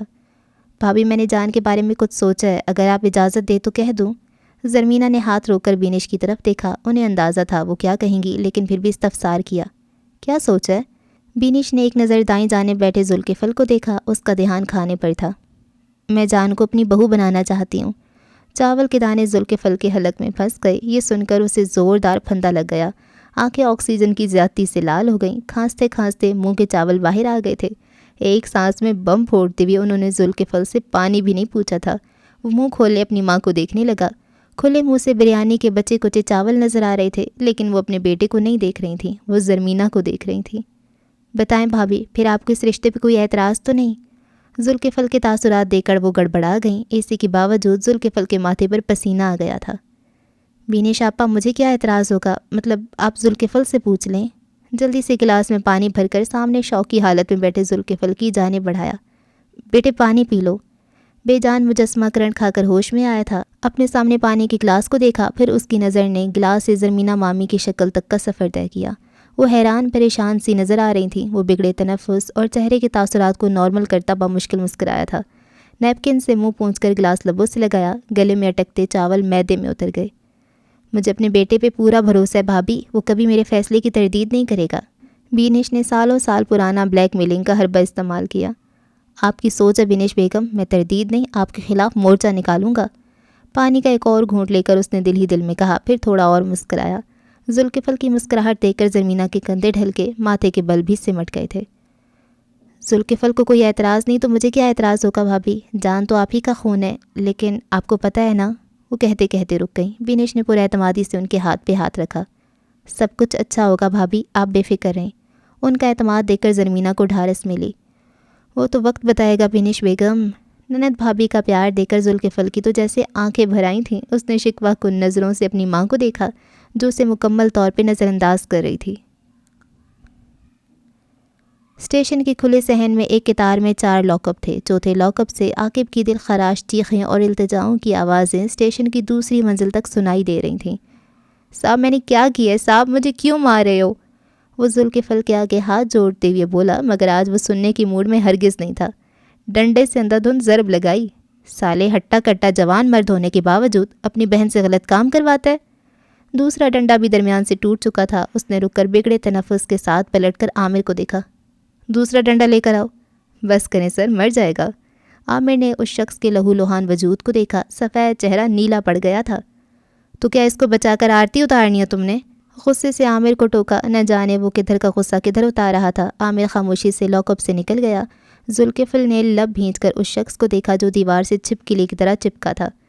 جنوری کا موسم تھا، مگر پھر بھی گرمی عروج پر تھی۔ ذوالکفل نے شرٹ کے 2 بٹن کھول دیے، ماتھے سے بہتا پسینہ کان کی لو سے پھسلتا ہوا گردن سے شرٹ کے اندر بہہ رہا تھا۔ چند پل گزرنے کے بعد عامر دوبارہ لاک اپ میں آیا۔ اس کے ہاتھ میں 3 ڈنڈے تھے، جنہیں دیکھ کر عاقب خوف کے مارے اونچا اونچا رونے لگا۔ اے سائرن بند کر اپنا، خراتی ہوئے عاقب کو تنبیہ کی۔ ذوالکفل کی زوردار مار کھا کر جسم کا انگ انگ پوری شدت سے دکھ رہا تھا، پھر بھی ضبط سے منہ پہ ہاتھ رکھتے ہوئے اپنی سسکیوں کا بمشکل گلا گھونٹا۔ یہ منظر دیکھ کر عامر نے ہونٹ آپس میں دباتے ہوئے اپنی مسکراہٹ ضبط کی تھی۔ بچپن میں ماں کی مار کھانے کے بعد مزید ان کی مار سے بچنے کے لیے بچہ جس طرح اپنی سانس رو کر اپنی سسکیاں دباتا ہے، عاقب بھی اس وقت یہی کر رہا تھا۔ ذوالکفل نے باری باری یونیفارم کی آستینوں کو کوہنیوں تک چڑھایا، کرسی کھینچ کر سیدھا اس کے سامنے آ کر بیٹھ گیا۔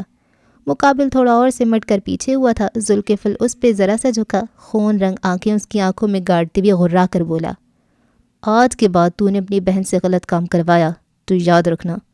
انگشت شہادت کا رخ اس کی طرف موڑا۔ جملہ مکمل کرنے سے پہلے ہی وہ شخص ذوالکفل کے پیروں سے لپٹ گیا۔ خدا کی قسم، جو میں نے اب ایسی حماقت کا سوچا بھی صاحب، ہاتھ سے عاقب سدھر گیا۔ ذوالکفل کے ماتھے پر پڑی سلوٹیں سمٹی، مگر پوری طرح سے نہیں۔ عامر، آج کے بعد اس میں نظر رکھنا اور وقتاً فوقتاً اس کے گھر جا کر مریم کی خیر خیریت بھی لیتے رہنا۔ چہرہ دوبارہ عاقب کی جانب موڑا، آنکھوں میں سخت وارننگ تھی۔ گہری سانس لیتے ہوئے اس نے کرسی کھسکائی اور لاک اپ سے نکل گیا۔ راہداری سے گزرتے ہوئے چند کانسٹیبل نے رک کر اسے سلام کیا تھا۔ جس کا اشارے سے جواب دیتا وہ فوراً نکل گیا۔ ڈی ایس پی صاحب کا غصہ بہت خراب ہے، پہلے صرف سنا تھا، آج دیکھ بھی لیا، کانسٹیبل نے پان منہ میں رکھتے ہوئے دوسرے کانسٹیبل سے مدھم آواز میں کہا تھا۔ ریم بیک آفس سفید روشنیوں سے جگمگا رہا تھا۔ ٹیبل پہ چند آرٹیکلز رکھے تھے۔ وہ اپنی ریوالونگ چیئر کی پشت سے ٹیک لگائے کرسی کو دائیں بائیں ہلا رہی تھی، ساتھ میں ایک آرٹیکل بھی پڑھ رہی تھی جس کی ہیڈ لائن کے ٹھیک نیچے شاہ نواز بیگ اور سارا بیگ کی تصویریں موجود تھیں۔ ان تصویروں میں وہ دونوں کافی جوان نظر آ رہے تھے۔ یہ آرٹیکل 1995 میں بلقیس بانو نام کی جرنلسٹ نے لکھا تھا۔ وہ اس دور کی نامور جرنلسٹ تھیں، لیکن پھر اچانک جیسے وہ منظر عام سے غائب ہو گئی۔ نامعلوم ذرائع سے پتہ چلا تھا کہ ایک روڈ ایکسیڈنٹ میں معذور ہو جانے کے بعد وہ گمنامی کی زندگی گزار رہی تھیں۔ کامیابی کے 2 مضبوط پہلو ہوتے ہیں، ایک پہلو وہ جہاں روشنی ہی روشنی ہوتی ہے، یہ وہ دنیا ہوتی ہے جہاں زمانہ آپ کے قدموں کے نیچے ہوتا ہے، اور دوسرا پہلو سیاہ اور تاریک ہوتا ہے۔ اس اندھیر دنیا میں لوگ تو کیا، آپ خود بھی خود کو پہچان نہیں پاتے۔ آرٹیکل کو ٹیبل پہ اچھالتے ہوئے اس نے دوسرے آرٹیکل کی جانب ہاتھ بڑھایا۔ وہ بھی سارا بیگ پہ لکھا گیا تھا، دوسرا، تیسرا اور چوتھا، ہر ایک کا موضوع ایک ہی تھا۔ سارا بیگ ماضی میں اس پارٹی کا ایک متنازع موضوع رہ چکی تھی۔ یہ تمام آرٹیکلز الگ الگ وقتوں میں شاہ نواز بیگ کے خلاف پروپیگنڈا کرنے کی غرض سے لکھے گئے تھے۔ الیکشنز کے دوران سیاستدانوں کے مخالفین گمراہ کن معلومات اور منفی کیمپین کے ذریعے ان کے ووٹ بینک کو کمزور کرنے کی کوشش کرتے ہیں، جس میں سب سے پہلے سیاستدان کی ذاتی زندگی اور گھر والوں کو گھسیٹا جاتا ہے۔ سارا بیگ پہ لکھے گئے یہ منفی آرٹیکلز پڑھ کر ریم کو کچھ حیرت نہیں ہوئی، لیکن یہاں قابل غور بات یہ تھی کہ ان میں سے کچھ آرٹیکلز تب لکھے گئے تھے جب وہ شاہ نواز بیگ کی پارٹی میں بس ایک کمپین مینیجر تھیں۔ ریم نے بیزاری سے ٹیبل پہ بکھرے آرٹیکل سمیٹے۔ آرٹیکلز اٹھاتے ہوئے ایک میگزین زمین پر گر گئی۔ وہ زچ ہوئی، زمین پہ جھک کر میگزین اٹھاتے ہوئے وہ کرنٹ کھا کر ایک دم سے سیدھی ہوئی۔ یہ والا آرٹیکل اس کی نظر سے کیسے بچ گیا تھا؟ پورا آرٹیکل پڑھنے کے بعد اس نے نیچے نام پڑھا۔ یہ آرٹیکل بھی بلقیس بانو نامی جرنلسٹ نے لکھا تھا۔ اس کے ماتھے پہ شکنوں کا جال گہرا ہوا۔ اس نے وہ تمام آرٹیکلز الگ کیے جو بلقیس بانو نے لکھے تھے اور انہیں اپنے ہینڈ بیگ میں ڈال کر آفس سے نکل گئی۔ جاتی ہوئی راہداری میں صدیق کھڑا اپنے کولیگ سے بات کر رہا تھا۔ ریم کو اس کی جانب آتا دیکھ کر اس نے فٹافٹ اپنی بات مکمل کی اور ریم کی جانب رخ موڑا۔ ہلکا سا اس کی جانب جھک کر مدھم آواز میں کچھ کہا، جسے سن کر صدیق نے اس بات میں سر ہلا دیا۔ جواباً ریم نے اس کی جانب دیکھا اور لفٹ لابی کی جانب بڑھ گئی۔ علی جبران اور نیلوفر علی نامور نیوز چینل کے اسٹوڈیو میں موجود صوفے پہ براجمان تھے، جبکہ ہوسٹ ان کے عین سامنے دوسرے صوفے پہ بیٹھا تھا۔ اس کے ہاتھ میں چند کارڈز تھے جس کی مدد سے وہ بڑی فراوانی سے ایک کے بعد ایک سوال پوچھ رہا تھا۔ علی جبران ہمیشہ کی طرح حشاش بشاش اور روایتی سیاستدان کے حلیے میں تھے، جبکہ نیلوفر نے نیلے رنگ کی سادہ اور سوبر سی شلوار قمیص پہن رکھی تھی۔ ڈائی شدہ بالوں کو جوڑے میں مقید کر کے دوپٹہ اوڑھ رکھا تھا اور ساتھ میں آف وائٹ کلر کی شال بھی لے رکھی تھی۔ اسٹوڈیو کے تمام کیمروں کا رخ ان کی جانب تھا۔ چہرے کے تاثرات سے لے کر آنکھوں کے بدلتے رنگ کو بھی باریکی سے کیپچر کیا جا رہا تھا۔ سر، سننے میں تو یہ بھی آیا کہ آپ خود اپنے بیٹے داور کے قتل کیس کو اس لیے بند نہیں ہونے دیا کیونکہ اس میں آپ اور آپ کی پارٹی کا ہی فائدہ تھا۔ کیمرہ ہوسٹ کے چہرے سے گھومتا ہوا علی جبران پہ آ کر ساکن ہو گیا۔ اس بات سے یہ اندازہ لگا لیں کہ ایک سیاستدان ہونا جلد انگاروں پہ چلنے کے مترادف ہے۔ علی جبران یاسیت سے مسکرائے۔ میں ایک سیاستدان ہونے کے ساتھ ساتھ ایک باپ بھی ہوں۔ کیا کبھی کوئی باپ اپنے بیٹے کی موت کو اپنے ذاتی مفاد کے لیے استعمال کر سکتا ہے؟ ان کی آنکھوں میں بے ساختہ نمی ابھری۔ شاہ نواز بیگ اپنے آفس میں پرسکون سے بیٹھے لیپ ٹاپ سکرین پہ علی جبران کا لائیو انٹرویو دیکھ رہے تھے۔ سامنے کرسی پہ ان کا پی اے خالد بھی بیٹھا ہوا تھا۔ دونوں نے خاموش نظروں کا تبادلہ کیا، چہرے پہ طنزیہ تاثرات موجود تھے۔ جس دن سے میرا بیٹا داور اس دنیا سے گیا ہے، مجھے ہی معلوم ہے کہ ایک ایک دن مجھ پہ کتنا بھاری گزرا ہے۔ نیلوفر نے غیر آرام دہ ہو کر پہلو بدلا، چہرے کے نقوش تن گئے۔ میں مسکرانا بھول چکا ہوں۔ میں مسلح پہ بیٹھا اللہ سے یہی پوچھتا رہتا ہوں کہ آخر مجھ سے کون سا گناہ سرزد ہوا تھا جو مجھے اولاد کی آزمائش سے دوچار کیا۔ ان کا لہجہ دل خراش تھا، وہ واقعی دکھی لگ رہے تھے۔ سر، اگر آپ کو اپنے بیٹے کے جانے کا اتنا ہی غم تھا تو آپ نے نیو ایئر پر اپنے دوستوں اور رشتہ داروں کو پرائیویٹ پارٹی کیوں دی تھی؟ ہوسٹ کا چہرہ اسپاٹ تھا، جبکہ علی جبران پرسکونی سے ٹانگ پہ ٹانگ رکھ کر ہلا رہے تھے۔ اتنے ماہ گزر گئے، الیکشن قریب ہیں اور میں نے ایک بھی پبلک اپیرنس نہیں دی۔ آج بھی آپ لوگوں کی ریکویسٹ پر ہی ہمت کر کے آ گیا، ورنہ مجھ میں اتنا دم خم نہیں ہے کہ اپنے دوستوں کو پارٹیاں دیتا پھروں۔ وہ آہستہ مگر مضبوط لہجے میں بولے۔ واقعی سر، تو پھر یہ کیا ہے؟ پیچھے دیوار پہ بڑی سی اسکرین چسپاں تھی جس پر نیو ایئر پارٹی کی لیک فوٹیجز بریکنگ نیوز کے طور پہ دکھائی جا رہی تھی۔ علی جبران کے چہرے کے نقوش تن گئے۔ اس نے حیرت اور خفگی سے کیمرے کے پیچھے کھڑے اپنے سیکرٹری تنویر کی جانب دیکھا جس کے چہرے پر ہوائیاں اڑ رہی تھیں۔ پارٹی میں کسی میڈیا پرسن یا جرنلسٹ کو انوائٹ نہیں کیا گیا تھا، بہت خاص اور قریبی لوگ مدعو تھے۔ جی علی جبران صاحب، اب آپ کیا کہیں گے؟ عوام سننے کو بے قرار ہے، ہوسٹ نے کمینیت سے مسکراتے ہوئے طنزیہ انداز میں کہا۔ اسٹوڈیو میں سناٹا چھا گیا۔ 1 سیکنڈ، 5 سیکنڈ، آدھا منٹ۔ علی جبران نے گلا کھنکارا، پھر مظلومیت سے مسکرائے۔ یہ ویڈیو 100% نقلی ہے۔ میں نیشنل ٹیلی ویژن پہ دعویٰ کر سکتا ہوں کہ یہ ویڈیو نقلی نہیں ہے سر، ہوسٹ نے تڑخ کر کہا۔ علی جبران کے چہرے پر ایک رنگ آ رہا تھا اور ایک رنگ جا رہا تھا۔ پھر سے خاموشی۔ اپنے آفس میں بیٹھے شاہ نواز بیگ اور خالد صاحب کے چہرے پر فاتحانہ مسکراہٹ نمودار ہوئی تھی۔ شاہ نواز بیگ نے مسکراتے ہوئے اپنی پاور سیٹ سے آرام سے ٹیک لگایا۔ اندر ہی اندر ریم کی محنت کو سراہا بھی تھا۔ وہ ان کی بیٹی نہیں تھی مگر اس کا دماغ ان کی طرح شاطر تھا اور یہ بات واقعی قابل تعریف تھی۔ صرف نیو ایئر پارٹی ہی نہیں بلکہ داور کے انتقال کے اگلے دن سے ہی آپ نے اپنے ٹویٹر کے ذریعے لوگوں سے بالواسطہ طور پہ آپ کو اور آپ کی پارٹی کو سپورٹ کرنے کو بھی کہا تھا، اور آپ کے اس کاروباری رویے کی وجہ سے آپ دونوں کے درمیان کافی تلخیاں بھی پیدا ہو گئی ہیں۔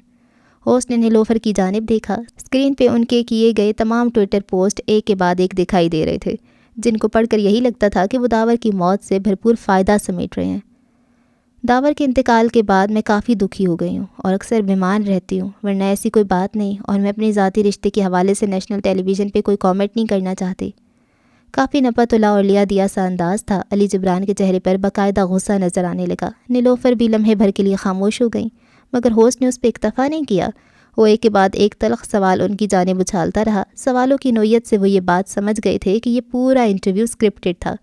شاہ نواز بیگ نے لیپ ٹاپ کی اسکرین گرا دی، چہرے پر خوشگواریت نظر آ رہی تھی۔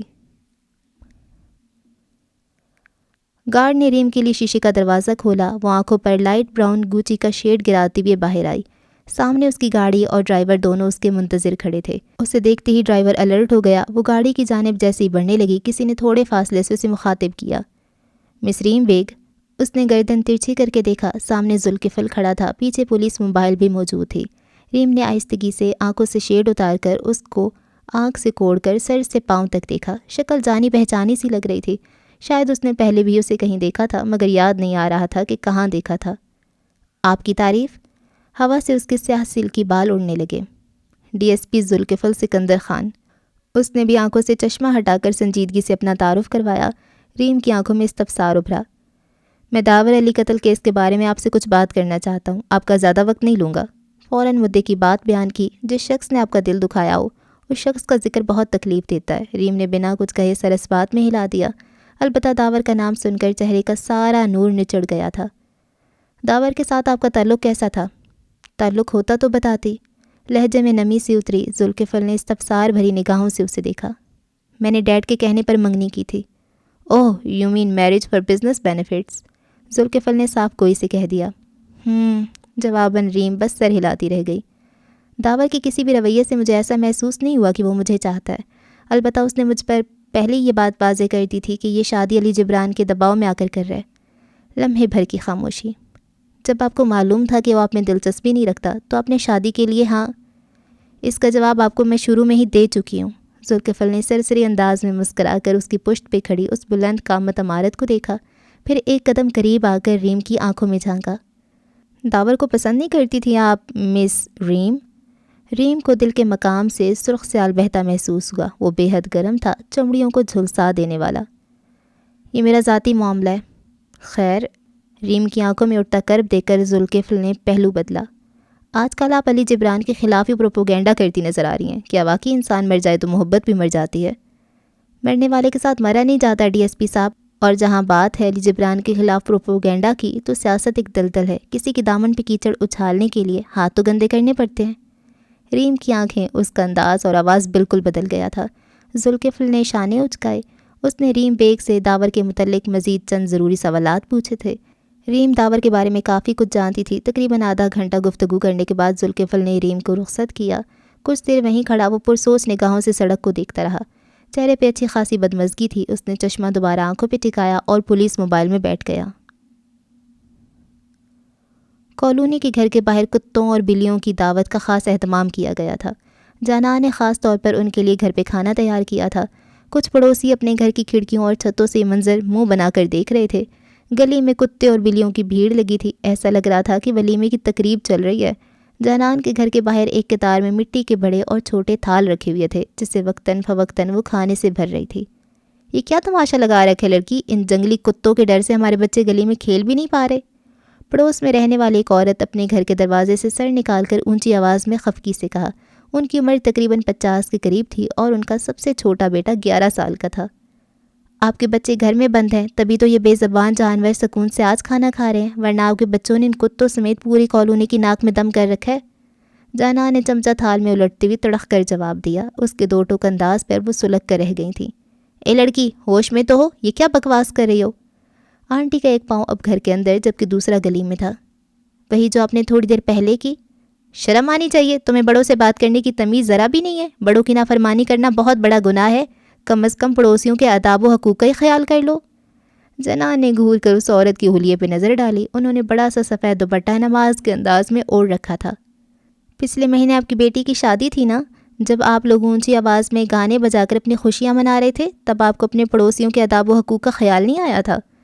کالونی میں کتنے بزرگ رہتے ہیں جنہیں دل کا مرض ہے، اونچے شور سے ان کی طبیعتیں خراب ہو جاتی ہیں، تب آپ نے ان کے حقوق کا کیوں نہیں سوچا آنٹی؟ گلی سے گزرتے لوگ رک کر تماشا دیکھنے لگے۔ وہ عورت گو مگو جانان کا منہ تکتی رہ گئی، جیسے سارے الفاظ کھو گئے ہوں۔ تبلیغ کی شروعات عمل سے کرنی چاہیے، باتیں تو کوئی بھی کر لیتا ہے۔ مدھم آواز میں اس ننگی حقیقت سے تمام پردے گراتے ہوئے وہ اپنا رخ گھر کے اندر موڑ گئی۔ صحن میں کھڑی زرمینہ دونوں کی بحث سن چکی تھی۔ انہوں نے جانان کو افسوس سے دیکھتی ہوئے نفی میں سر ہلایا۔ غلط بات ہے جان، اس سے زیادہ نہیں جو آپ کی پڑوسن کر رہی تھیں۔ جانان نے خالی پتیلا صحن کی سیڑھی پہ رکھا۔ سالوں کی محلے داریاں بیٹے، اور وہ تم سے عمر میں بھی بڑی ہیں، نمازی پرہیزگار خاتون ہیں، تم اس طرح سے بات نہیں کرنی چاہیے تھی جانان۔ وہ گہری سانس لے کر سیدھی ہوئی، بازو سینے پہ لپیٹے وہ کچھ پل زرمینہ کو چپ چاپ دیکھتی رہی، پھر آہستگی سے بولنا شروع کیا۔ بنی اسرائیل وہ قوم تھی جن کے لیے اللہ نے آسمان سے من و سلوہ اتارا تھا۔ ان کے پاس تورات جیسی کتاب تھی، موسیٰ علیہ السلام جیسے پیغمبر تھے، لیکن پھر بھی وہ قوم ذلیل و خوار ہوئی اور آخرت تک خوار ہوتی رہے گی۔ پتہ ہے کیوں؟ وہ سوال نہیں کر رہی تھی، زرمینہ نے شانے اچکائے۔ کیونکہ ان پہ جو قرآن کی آیتیں نازل ہوئی تھیں، وہ قوم ان آیتوں کا مطلب بدل دیتے تھے۔ وہ قوم اپنے مطلب کی آیتوں پر ایمان لے آتے تھے، اور جو آیتیں ان کے فیور میں نہیں ہوتی تھیں انہیں چھوڑ دیتے تھے۔ زرمینہ سانس لینا بھول گئیں، ٹک ٹکی باندھے بس دیکھتی رہ گئیں، اس کی باتیں سنتی گئیں۔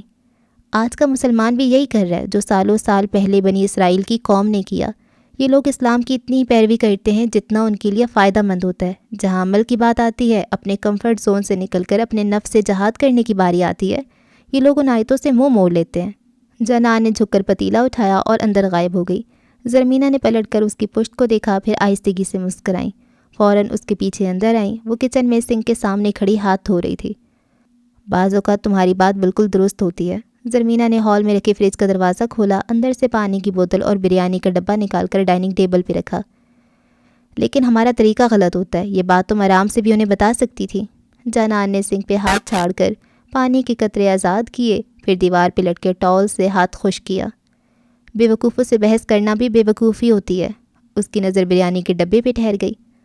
اگر تمہیں کسی بات کا علم ہے تو تم پہ یہ لازم ہے کہ وہ علم تم دوسروں تک پہنچاؤ جان، ورنہ قیامت کے دن اس بات کی بھی پکڑ ہوگی۔ اللہ تم سے سوال کرے گا کہ تمہیں حکمت کی بات معلوم تھی اور تم نے وہ بات خود تک ہی محدود رکھی، اس کے بندوں تک نہیں پہنچائی۔ زرمینہ بریانی کا ڈبہ کچن میں لے گئیں۔ جنان ڈائننگ ٹیبل کی کرسی کھینچ کر وہیں بیٹھ گئی تھی۔ انہوں نے بریانی کے ڈبے کو مائکرو ویو میں رکھ کر ٹائمر سیٹ کیا اور کچن کی چوکھٹ پر کھڑی ہو گئیں۔ مجھے ایسا نہیں لگتا، کیونکہ مجھے جو آتا ہے وہ میں اپنے قلم کے ذریعے لوگوں تک پہنچاتی ہوں۔ شان بے نیازی سے شانے اچکائے۔ ہاں، اور وہ باتیں بھی جو تمہارے لیے گناہ جاریہ کا سبب بن سکتی ہیں۔ کیا مطلب؟ وہ چونکی۔ تم نے آج تک کبھی اپنی لکھی ہوئی تحریروں کو بیٹھ کر پڑھا ہے؟ کبھی اپنے لفظوں پہ غور کیا ہے؟ تم کیا لکھ رہی ہو اور کیوں لکھ رہی ہو؟ کبھی گہرائی میں سوچا ہے؟ وہ سراپے سوال بن گئی۔ جنان نے آنکھوں سے نفی کی۔ جنان، تم اپنے ناولز میں شہوت انگیز باتیں لکھتی ہو، ایسی باتیں جسے پڑھ کر نوجوان نسل کے خیالات بے حیائی کی جانب مائل ہوتے ہیں۔ تم انہیں اپنی تحریروں کے ذریعے گناہ پہ اکساتی ہو۔ جنان کو زور کا کرنٹ لگا، اس کا چہرہ فک ہو گیا۔ بحیثیت ایک مصنف تم پہ یہ ذمہ داری ہے کہ تم اپنے قلم سے صرف اور صرف خیر لکھو جو کسی اور کی زندگی اور سوچ پہ مثبت اثر ڈالے، نہ کہ اسے زنا اور بے حیائی کی جانب دھکیلے۔ آپ کچھ نہیں جانتی امی، یہ سب تو نارمل ہے، آپ بلا وجہ ایموشنل ہو رہی ہیں۔ مائکرو ویو سے آواز آنے لگی۔ انہوں نے ریک سے پلیٹیں نکالیں، باری باری دونوں پلیٹوں میں چاول ڈالے۔ بریانی کی خوشبو کچن اور ہال میں چکرانے لگی تھی۔ تمہاری نظر میں یہ گناہ نارمل ہے؟ زرمینہ شوق ہو گئیں۔ جانان گو مگو انہیں دیکھتی رہ گئی۔ گناہ کو کیجول نہیں لیتے جانان۔ ان کی آنکھوں میں سخت وارننگ تھی۔ جان کا رد عمل انہیں ناگوار گزرا تھا۔ نہیں، میرا وہ مطلب نہیں تھا، میں تو بس یہ کہہ رہی ہوں کہ آج کل سب رائٹرز اپنے ناول کو وائرل کرنے کے لیے تھوڑے بہت بولڈ سینز لکھتے ہیں۔ اگر ایسا ہوتا تو ریم کا ناول کبھی اتنا مقبول نہیں ہوتا۔ اچھی کتابوں کو فحاشی کا سہارا لینے کی ضرورت نہیں پڑتی۔ زرمینہ کے الفاظ جانان کو چابک کی طرح لگے تھے۔ اگر تم چاہتی ہو کہ تمہارے لفظ لوگوں کے سینے میں ہلچل مچائیں تو پہلے اپنے دل کو کھولو اور جھانکو اس میں، دیکھو وہاں کیا ہے۔ لمحے بھر کی خاموشی۔ جب تم نے لکھنا شروع کیا تھا تب سے لے کر آج تک میں اللہ سے یہی دعا کرتی ہوں، اللہ تمہارے قلم سے صرف خیر لکھوائے، اور کبھی اگر تم اپنے خیالات کی بھول بھلائیوں میں پھنس جاؤ اور کچھ ایسا لکھ دو جو غیر مناسب ہے تو وہ چیز لوگوں کے ذہن سے محو ہو جائے۔ انہوں نے مسکرا کر پلیٹ اس کے سامنے رکھی، مگر وہ پلیٹ کی جانب نہیں، زرمینہ کو دیکھ رہی تھی۔ اس کی آنکھوں میں عجیب سا تاثر تھا۔ آپ مجھے کہہ رہی ہیں کہ ریم مجھ سے بہتر لکھتی ہے؟ تم اس سے بہتر لکھتی ہو، اس لیے پاکستان کی بیسٹ کرائم تھرلر رائٹر ہو جان۔ تم میں کسی چیز کی کوئی کمی نہیں ہے سوائے ایک چیز کے۔ ہاتھ سے بریانی کا نوالا بنا کر جانان کے منہ میں ڈالا۔ اس کی آنکھوں میں استفسار تھا۔ نرمی؟ سانس لینے کا وقفہ۔ تم نے اپنے اندر کی نرمی کو مکمل ختم کر دیا ہے۔ جنان کے منہ کا نوالا ختم ہوا تو انہوں نے ایک اور نوالا بنا کر اس کے منہ میں ڈال دیا۔ سخت تو مردہ ہوتا ہے، مرنے کے بعد انسان سخت ہو جاتا ہے۔ جب تک آپ کے اندر زندگی ہے تب تک خود کو نرم رکھنا چاہیے جان۔ جنان کی نوالا چبانے کی رفتار ہلکی ہو گئی، نظریں پلیٹ پہ جھک گئیں۔ نرمی انسان کے اندر عاجزی پیدا کرتی ہے، انسان کو ڈاؤن ٹو ارتھ رکھتی ہے، تکبر سے بچاتی ہے۔ نرم دل والا انسان اللہ کے ہمیشہ نزدیک رہتا ہے۔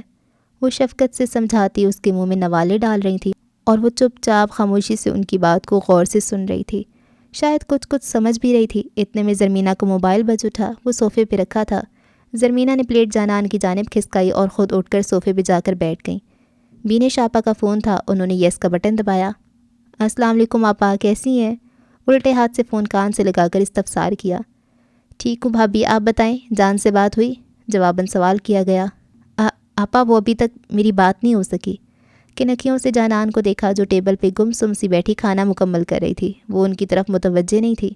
ہیلو ہیلو بھابھی آواز نہیں آ رہی آپ کی، ہیلو۔ بنش سکندر زور سے بولی۔ جی آپا اب آ رہی ہے آواز؟ زرمینہ نے موبائل کان سے ہٹا کر اسکرین کی جانب دیکھا، پھر دوبارہ کان سے لگا کر مزید اونچی آواز میں پوچھا، ہیلو زرمینہ بھابھی؟ وہ ہنوز دوسری جانب سے بول رہی تھی۔ جانان نے ضبط سے گہری سانس لی، اٹھ کر صوفے تک آئی اور ان کے ہاتھ سے موبائل کھینچ کر اسکرین پہ نظر ڈالی، پھر بھمیں اچکا کر زرمینہ کے سامنے اسکرین کی۔ کال ہمیشہ کی طرح میوٹ پہ لگ گئی تھی۔ زرمینہ نے لاپرواہی سے مسکراتے ہوئے کندھے اچکا دیے۔ دوسری جانب سے بینش سکندر اب بھی ہیلو ہیلو کر رہی تھی۔ اس طرح ہیلو ہیلو کرنے کی کیا لاجک ہے؟ کال کاٹ کر دوبارہ بھی تو ملائی جا سکتی ہے۔ منہ ہی منہ میں بڑبڑاتے ہوئے اس نے کال میوٹ سے ہٹا کر موبائل دوبارہ زرمینہ کو پکڑا دیا۔ پلٹ کر دوبارہ ٹیبل کی طرف آتے ہوئے اس کے چہرے پر خاموش مسکراہٹ نمودار ہوئی۔ اچھا جی، تو تھرڈ ایپیسوڈ کو ہم یہاں پہ ختم کرتے ہیں، اور اچھا رشتہ طے ہو گیا۔ واہ بھائی واہ، یار یہ کیا کرتی ہیں یہ آنٹیاں انکل؟ یہ میرے خیال سے جو پیرنٹس ہوتے ہیں یہ بڑی گیم کرتے ہیں، بچوں کو نہ بتاتے ہیں نہ ان سے مشورہ کرتے ہیں اور لوگوں کے سامنے ڈائریکٹ بات کر دیتے ہیں۔ میں اس کو بہو بنانا چاہتی ہوں۔ یہ کتنی ویسے بڑی ناانصافی کرتے ہیں نا پیرنٹس بچوں کے ساتھ۔ اتنا بڑا فیصلہ، مطلب اب نہ سارا بوجھ بچوں پہ ڈال دو، پسند ہے نہیں ہے اب اسی سے شادی کریں، پسند ہے، پسند تو خیر نہیں ہوتی تبھی تو ایسی حرکتیں کرتی ہیں، اس کو نا گیم کر جاتی ہیں بچوں کے ساتھ۔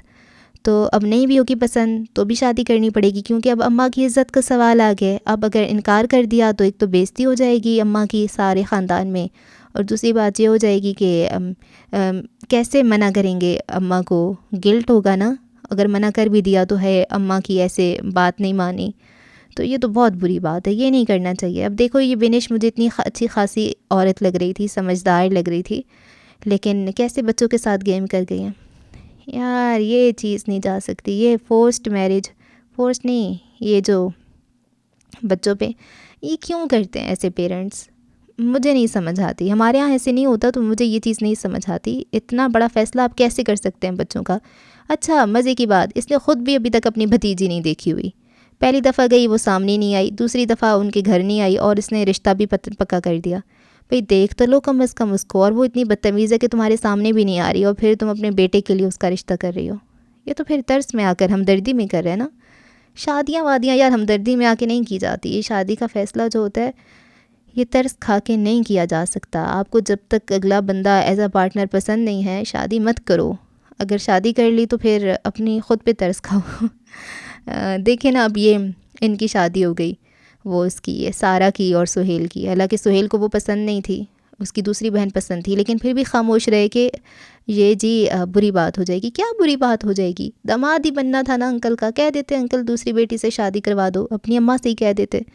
تو یہ بس جو ہوتے ہیں نا زبردستی کے رشتے، یہ پھر ان کی تو لائف دو بندوں کی خراب ہوتی ہے، پھر آگے بچوں کی بھی لائف خراب ہوتی ہے، پھر یہ لمبا سین ہو جاتا ہے۔ یہ تھوڑا سا آپ کڑوا گھونٹ بھر لیں، تھوڑی دیر کے لیے بدتمیز بن جائیں اور اپنے منہ سے بول دیں کہ نہیں کرنی شادی، کیا ہو جائے گا؟ زبردستی تو آپ کا انگوٹھا لے کے نکاح نامے پہ کوئی نہیں لگوائے گا نا، منع کر دینا چاہیے۔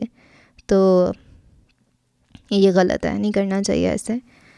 ہاں اور جی اور کیا ہو رہا ہے اس میں؟ اور پھر تو وہ مان ہی جائے گا خیر ذوالکفل، لیکن اب بھی تو منع کر رہا ہے کیونکہ اس کو پسند آ گئی ہے وہ۔ اور ریم، اچھا جی یہ رائٹر ہے اور بری بری باتیں لکھتی ہے، یہ تو بری بات ہے۔ ریم نہیں یار، جانان یار، میری رائٹر سے، ساری رائٹر سے یہ درخواست ہے کہ نام آسان ہونے چاہیے، فاطمہ، زینب، مریم، لائبہ، شکیلہ، شازیہ، نازیہ، سمپل سے نام ہو یار، اتنے عجیب نام ہوتے ہیں، بولنا بھی مشکل لگ رہا ہوتا ہے اور مجھے تو یاد بھی نہیں رہتے، مزے کی بات۔ اچھا اور کیا ہوا ہے؟ اچھا سارہ جو ہے وہ اپنے اسٹیپ فادر کے لیے اتنا کچھ کر رہی ہے وہ ساری، اچھا سارہ میں کوئی خاص چیز ہے ہی نہیں، مطلب وہ رائٹر بھی اچھی نہیں ہے اور وہ کمپیوٹرز کے ساتھ بھی اچھی نہیں ہے، مطلب وہ اس نے سارا کچھ باہر سے کرواتی ہے، فری لانس اوروں سے پروجیکٹ بنوا لیتی ہوگی اور کہتی ہوگی یہ میں نے بنوایا، مطلب صرف پیسے کا استعمال کر رہی ہے۔ واو، یہ بھی صحیح ہے یار، پیسہ ہو تو کیا ضرورت ہے خود کھپنے کی، ہے نا؟ کیا ضرورت ہے اتنی بیٹھ کے لکھنے کی اور دماغ ماری کرنے کی؟ پیسہ ہے بس انجوائے کرو، سارے کام کروا لو، ہے نا؟ تو یہ اچھی چیز ہے۔ اور قتل کس نے کیا ابھی تک کچھ کہہ نہیں سکتے، اور چلیں جی اگلی قسط میں ملاقات ہوگی، اور کر لے چینل کو سبسکرائب اگر آپ نے پہلے سے نہیں کیا ہوا تو۔ اللہ حافظ۔